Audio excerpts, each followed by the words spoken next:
گزارش روز خوش آمدید. من ریحانه فلاح هستم همراه شما در این برنامه. در حالی که وزرای دفاع فعلی و پیشین اسرائیل به جمهوری اسلامی هشدار دادند که ممکن است حمله به ایران از سر گرفته شود، عباس عراقچی میگوید تهران حاضر نیست دست از غنیسازی بردارد. همزمان سپاه پاسداران هم با پرتاب یک موشک ماهواره‌بر قاصد بار دیگر تلویحاً واشنگتن و پایتخت‌های اروپایی را به حمله تهدید کرده. خامنه‌ای بهمن ماه گذشته خواستار حذف محدودیت‌های برد موشک‌های سپاه شده بود. گزارشی می‌بینید از همکارم مجتبی پورمحسن. برمیگردیم با کارشناس برنامه و بررسی بیشتر.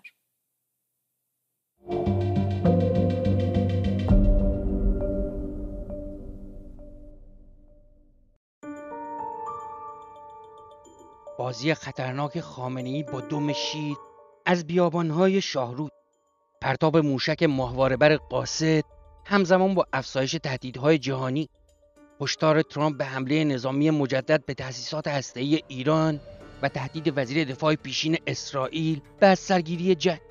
وقتی عراقچی در آستانه فعال شدن مکانیزم ماشه میگوید تهران غنیسازی را متوقف نمی‌کند. تهدید نظامی نیویورک و پایتخت‌های اروپایی با شلیک هوایی موشک قاره‌پیمای سپاه پاسداران، خامنه‌ای روی چه قمار می‌کند؟ آخرین برگ باقی مانده در دستش یا امنیت ایران؟ بله، ما موشک داریم، موشک دقیق داریم. موشک ما هدف را با فاصله چند متری از فاصله چند هزار کیلومتری قادر است بزند. این رو با قدرت به دست آوردیم، با قدرت حفظ میکنیم، با قدرت افزایش خواهیم داد انشاءالله. یک ماه پس از جنگ 12 روزه با اسرائیل و حدود یک ماه مانده به فعال شدن مکانیزم ماشه و بازگشت تحریم‌های شورای امنیت سازمان ملل، خامنه‌ای آخرین برگ باقی مانده‌اش را وارد قمار کرد با شلیک موشک ماهواره‌بر قاصد که یک آزمون زیرمداری را پشت سر گذاشت. خبری که مشاور سازمان فضایی در شبکه اجتماعی ایکس تایید کرد. تاکنون اعلام نشده این موشک از کجا شلیک شده، اما به نظر می‌رسد سپاه پاسداران آن را از سکوی اختصاصیش در پایگاه فضایی شاهرود شلیک کرد. سپاه پاسداران برای این آزمایش از موشک ماهواره‌بر قاصد استفاده کرده که اولین بار 5 سال پیش رونمایی شد. موشکی که میتواند به سرعت 27000 کیلومتر در ساعت برسد و توانایی حمل 40 تا 50 کیلوگرم محموله را دارد. موشکی با ارتفاع نزدیک به 19 متر که موتورش 3 مرحله‌ای است.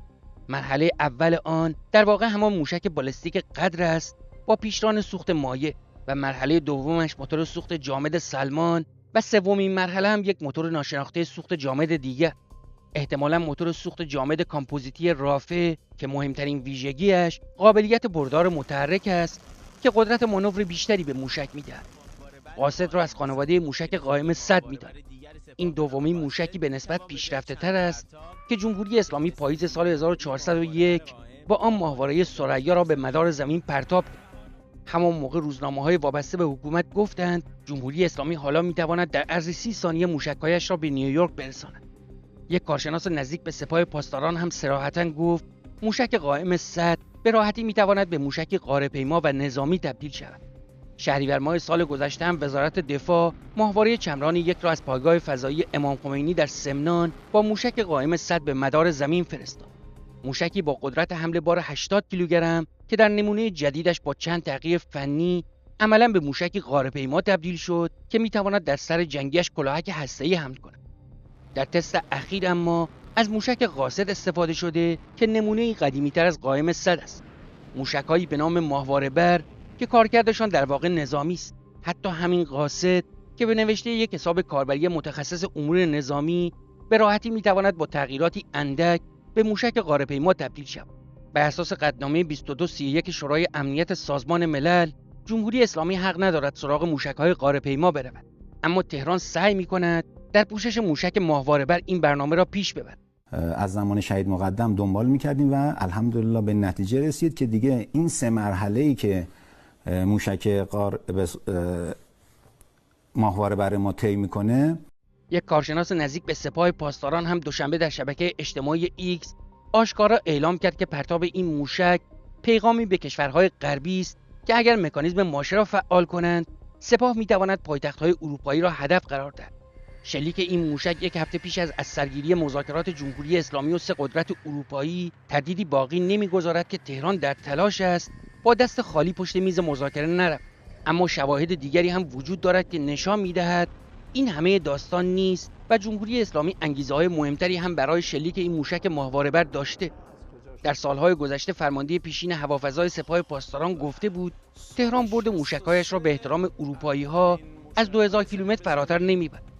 خود خامنه‌ای هم در یکی از سخنرانی‌هایش تلویحاً حرف‌های حاجی‌زاده را تایید کرد. اما بهمن ماه گذشته رهبر جمهوری اسلامی در 2 سخنرانی مجزا رسما دستور داد که این محدودیت برد برداشته شود. یه روزی فرض بفرمایید در مورد مثلا حالا دقت موشک من باب مثال یک حدی رو برای خودمون در نظر گرفتیم. حالا احساس میکنیم این حد کافی نیست. باید بریم جلوتر. این نکته اول.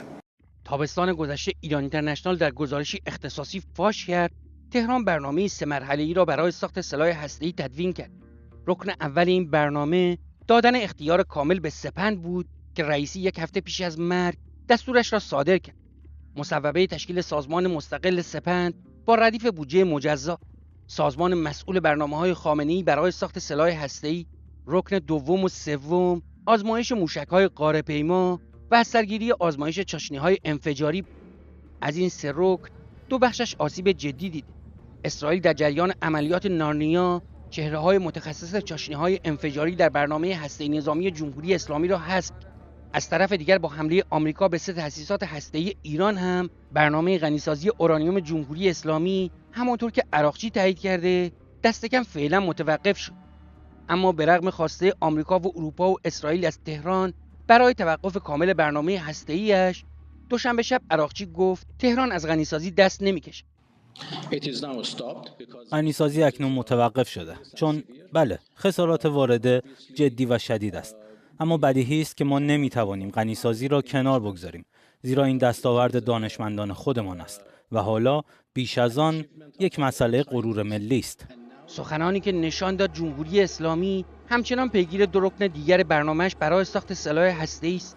همچنان که سپاه در تلاش است نشان دهد به رغم حذف دست کم 9 فرمانده ارشد هوافضایش می‌خواهد برنامه موشکیش را پی بگیرد. با این تفاوت که حالا بعد از افزایش تهدیدهای آمریکا و اسرائیل علیه جان خامنه‌ای، سپاه در نظر دارد متقابلاً ترامپ را تهدید به حمله موشکی به نیویورک و واشنگتن کند.